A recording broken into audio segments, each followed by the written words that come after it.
looks up, throws it around the goal line. Touchdown, Patriots! Stretched out to Jay White. He's in for two. Throws down low for Edwards. Ball tipped. And somebody diving for it. Edelman has it. Can he make the catch? He did! It's an unbelievable catch. Yeah, it was one of the greatest catches I've ever seen. I don't know how the hell he caught it. Hands it to White. Amendola. Touchdown, Patriots! Quick throw to Amendola. Reaches across the goal line for a score. It's a hard game in Super Bowl 51. Driving forward. Touchdown! I can't believe it. And his comeback in Super Bowl history. Led by the greatest quarterback. We all remember that epic collapse by Atlanta earlier this month in the Super Bowl. And now Falcons wide receiver Mohamed Sanu is blaming Lady Gaga's long halftime performance for their Super Bowl loss. Sanu explained on NFL Network how a regular halftime is normally 15 minutes and the Falcons were off the field for almost an hour. He equated it to going to a workout, sitting on the couch for an hour, and then trying to work out again. Will Kane in the house to help us break it all down. How are we doing? I'm good. Good to see you. I want to start with you here. Does Sanu's argument hold any weight? Zero weight. It's an excuse. I guess all it takes to take down the NFC champion Atlanta Falcons is a lady in a sparkly costume. I mean, no other NFL team could, but one pop star with a bunch of makeup on, that's the kryptonite to the Falcons' magic, apparently. It's equivalent of the loser's limp. I mean, this is, first of all, by the way, it's not even true. The Falcons came out of that halftime, went on an 85-yard drive to run up the score to 28-3. They came out pretty good. So it's not even true. I think at that point, by the way, is when the mics caught Sanu saying, they ain't seen nothing like us. We're about to put 40 on them. That was in the second half. After Gaga's halftime performance, he's bragging about what they're doing and what they're going to do to the Patriots. And he should have listened to his fellow wide receiver, Taylor Gabriel, who was like, careful, that's Tom Brady over there. So not even Sanu believed this at the moment. He didn't believe it was the halftime that got under their skin because it's not true. And so in the end, it's just a loser's limp. It's just an excuse. The Patriots had the same exact halftime the Falcons did. The same exact length of halftime the Falcons did. It didn't hold the Patriots back. Those are the two pieces of evidence why it holds no weight. One, they extended the lead after the half. Two, both teams played with the same issue, right? A long halftime. But here's why you can't say that it holds no weight. This is why it does hold some. And it's really Sanu criticizing his own coaching staff. What did Bill Belichick do? He practiced the team with half-hour intervals for halftime. He knew, okay, there's going to be a long halftime performance. This is the Super Bowl. Let's practice the way we're going to play. So his team, whether or not it actually affected play, because, Will, as you mentioned, they extended the lead. So you could say it didn't actually affect the Falcons' play. But the idea that it could does hold water. It could affect play if you go slow. That's why you practice it. That's why you're prepared. Both teams played under the same conditions, but both teams didn't practice the same way. Therefore, the Patriots were uniquely prepared to exploit it if it had any effect, and the Falcons were vulnerable to it. Does it hold weight? Maybe. And if that's the case, it is criticism by Sanu of his coaching staff. One of the things that y'all are missing, nobody has investigated. We haven't found out whether or not Sanu was actually watching Lady Gaga's performance at halftime. Maybe that had a lot to do with what transpired as it pertains to him. I mean, after all, he only had 2 receptions for 25 yards for the game. I mean, he was virtually non-existent. So maybe, just maybe, he wasn't prioritizing. He wasn't focused on what he needed to focus on. Because Lady Gaga did a damn good job, I must say. I mean, I'm a Beyonce fan, and I love me some Bruno Mars. That one would have held weight for me with the blackout for 34 minutes. You guys cannot put Lady Gaga in the same sentence as Beyonce, please. Have you ever seen Lady Gaga on the piano? I did not do that. Beyonce? I really Lady Gaga is a musical genius. I didn't know that. Okay, I didn't do that. but he was insinuating but I was talking and you turned to him and made everybody think I'm comparing Lady Gaga to making sure we're all on the same page. Me? Lady Gaga in the same breath as Beyonce? Are you crazy? Absolutely not. And I love me some Bruno Mars, too. I miss him performing at halftime of the Super Bowl. These things are very, very important because clearly Sanu was distracted.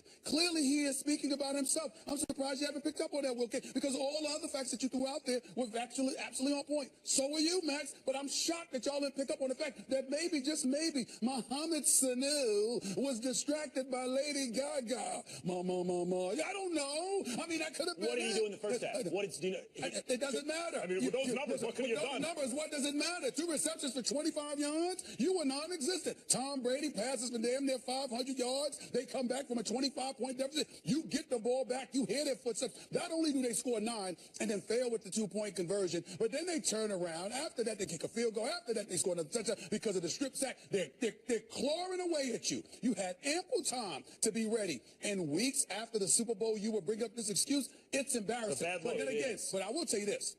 I'm not surprised because, sorry to be, very bad news. We had guests on this show Super Bowl week. Do y'all know I'm still looking for T.I.? You know that T.I. Right? He promised us that he was going to come on. He promised he was going to come back on the show. Can't find him. I text the brother. Can't T.I. and T.O.? I can't find him. I'm looking at T.I. I can't find him anyway, Will. Max. I can't find him anywhere. Can't find T.I. There's an APB out for T.I. from Stephen A. in First Take. Because I can't find him. Well, let me defend T.I. to some small extent. You like to play this game where you say I can't find people when you don't invite them. You tried that game with me with the Dallas Cowboys. I come when invited. If I'm not here after losses because I wasn't invited. So T.I., were you invited? Time out. Zip it. Number one, that's not accurate because I did not say I could not find you. I said I could not find you. You do this a lot. No, because I'm right. Darren Woodson was nowhere to be found for weeks. These are facts. I think I got Darren's back. Was Darren invited? Now you're playing fast and loose. Was Darren Woodson invited? Did you just ask me that question? Was Darren Woodson invited? Yes. You're invited. Why would Darren Woodson not be invited? When it comes to the Dallas Cowboys. Of course he was invited, okay? Right. And then T.I., he couldn't be found either. So all I'm trying to say to you is, look, Sanu, this is what the problem is with the Atlanta Falcons, this kind of attitude. Go ahead. Two important points. I let it be on record. I'm the guy that has T.I. and Darren Woodson's back, number one. Number two, Max, you cannot give quarter on this. You cannot, look, a lot of people try to rationalize. They try to cope with tragedies in their own way, and losing a 28-3 lead is most certainly a tragedy, and you look for what ends up being excuses. But you cannot give it to Mohamed Sanu. You can't say maybe this played a role. You can't even give the theory of how a halftime could play a role because it simply did not. But it's a real thing if Belichick's practicing. Yeah, but maybe in some alternate universe in some other game played, but it didn't in this because we know the facts of this game, and the Falcons came out at halftime. But why would he practice for it if it's not a factor? Right. Belichick is preparing for it. Yes. So if Belichick's preparing for it, to Molly's point, he thinks it could be a factor. But we saw 7 minutes of the Falcons. We did, but that was on offense. And we know the Falcons' offense is really, really good.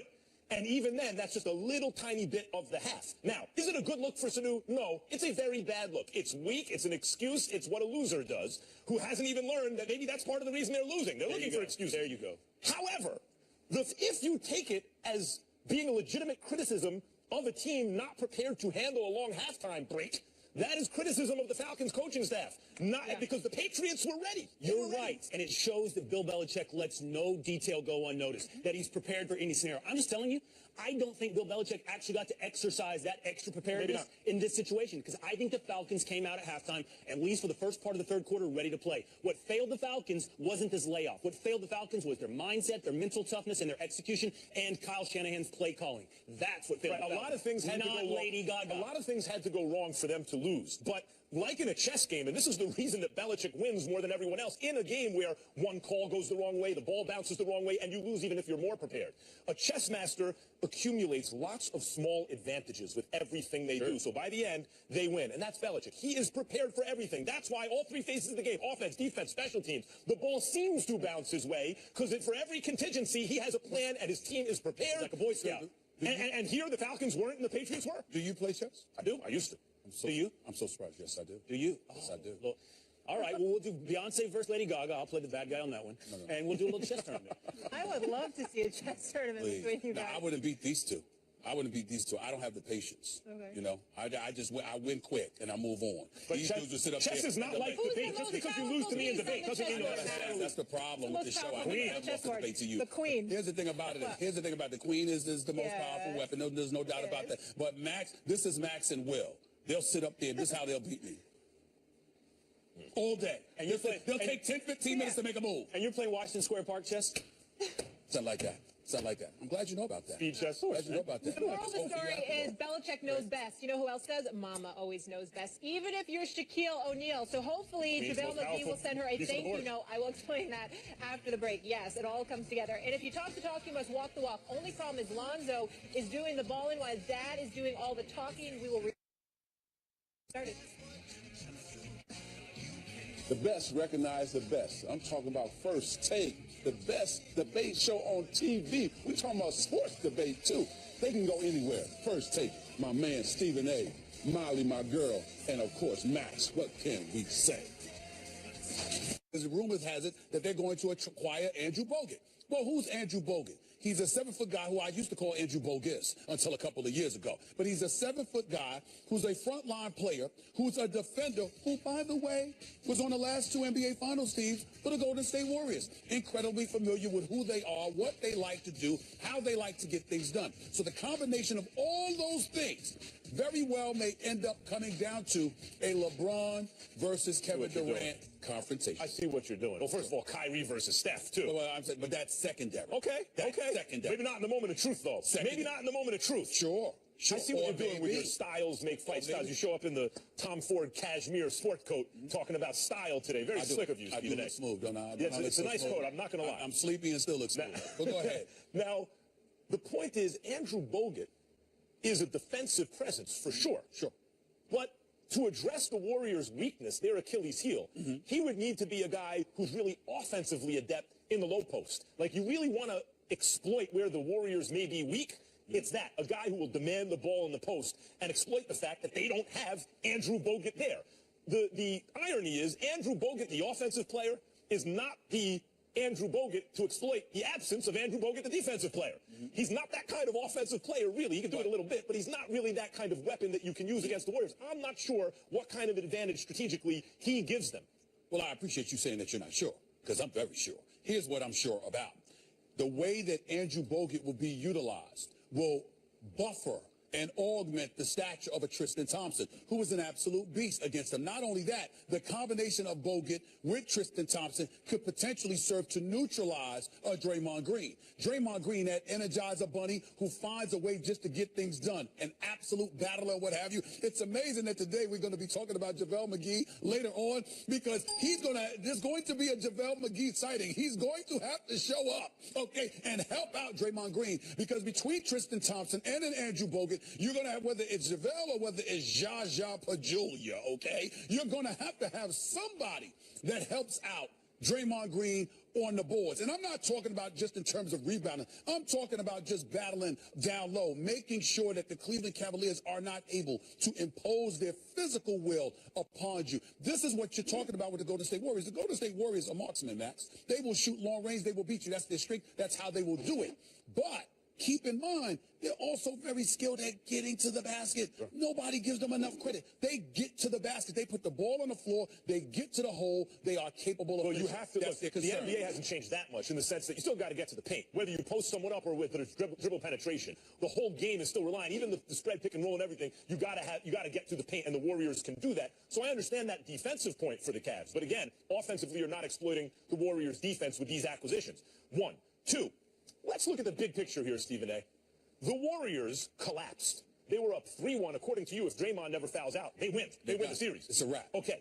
But there was some daylight. I think they probably still lose. Nevertheless, there's debate about that. There's some daylight, and they were exploited by the Cavs. Let's not forget, at home, Game 7. I was there. So were you. 4.5 minutes go by, and the Warriors, the greatest half-court offense in the history of basketball, don't score a single point. So a very unusual thing had to happen for the Cavs to come back, Draymond's suspension, plus that happenstance I just spoke about, for the Warriors to scrape and claw and barely get out by the skin of their teeth on the road with a Game 7 victory. What's happened since then, really? They acquire Kevin Durant. The Warriors acquire Kevin Durant, and they lose Harrison Barnes and Festus Ezeli, which were one of the reasons they struggled. Those two players were so inept in that finals that if you simply take them off the team and replace them with anyone else, the Warriors probably win that finals. I mean, that's how bad they were. Then you take those guys out, you replace them with Durant. And the difference, so it's Durant on the one side between two evenly matched teams. The Warriors probably should have won that series. And on the other side, you had 15 minutes of Darren Williams and whatever's left of Andrew Bogut. And you think that doesn't make the Warriors prohibitive favorites? Right. Because they're not playing with LeBron. And by the way, you give entirely too much credit to the Warriors' half-court offense last year. I don't. You know what I saw in the Warriors' half-court offense last year? When stuff broke down, Steph or Clay pulled up from 40 and all was well with the world. Yeah. That's what I saw. That's not a half-court offense. That's not a half-court offense. That's prolific shooters who you couldn't find for those 4 minutes that you talked about. Well, why were they open? And by the way, if their offense was so great, first of all, they weren't always open. And secondly, more importantly, if their offense was so great, as much as I love and respect Steve Kerr, how come they didn't find a way to get Klay Thompson the ball? Think about it. Because Steph was making careless passes and throwing the ball away. That was one of the reasons, not the only. Let's stay with LeBron. So we know a real man can own up to his mistakes, and that's exactly what Greeny did on Mike and Mike this morning. Take a listen. 4-19 is the Cavaliers' record in games that LeBron does not play since he came back. This year, they're 0-4 without him. 0-4. He's playing more minutes than anybody. They have the best record in the East. Love has been in and out. Irving is great, obviously. J.R. Smith has barely played. I've changed my mind. Right now, if you gave me an MVP vote, I would give it to LeBron James. If I had the vote. I've been saying Westbrook all year long. When I heard that stat yesterday, I changed my mind. And I would right now, if I were voting, I would vote for LeBron. Westbrook did have his 29th triple-double last night, but is LeBron the MVP? Looks up, throws it for Evan, goal line, touchdown Patriots! Breaks down to Jake White, he's in for two! Throws down low for Evan, ball tipped, and somebody diving for it. Ellie has it, can he make the catch? He did! Unbelievable catch! Yeah, it was one of the greatest catches I've ever seen. I don't know how the hell he caught it. Hands it to White, Evan, touchdown Patriots! Quick throw to Evan, reaches across the goal line for a score. It's a hard game in Super Bowl 51, driving forward, touchdown! And his comeback in Super Bowl history, led by the greatest quarterback. We all remember that epic collapse by Atlanta earlier this month in the Super Bowl. And now Falcons wide receiver Mohamed Sanu is blaming Lady Gaga's long halftime performance for their Super Bowl loss. Sanu explained on NFL Network how a regular halftime is normally 15 minutes, and the Falcons were off the field for almost an hour. He equated it to going to a workout, sitting on the couch for an hour, and then trying to work out again. Will Kane in the house to help us break it all down. How are we doing? I'm good. Good to see you. I want to start with you here. Does Sanu's argument hold any weight? Zero. Zero weight. It's an excuse. I guess all it takes to take down the NFC champion Atlanta Falcons is a lady in a sparkly costume. I mean, no other NFL team could, but one pop star with a bunch of makeup on, that's the kryptonite to the Falcons' magic, apparently. It's equivalent of loser's limp. I mean, this is, first of all, by the way, it's not even true. The Falcons came out of that halftime, went on an 85-yard drive to run up the score to 28-3. They came out pretty good. So it's not even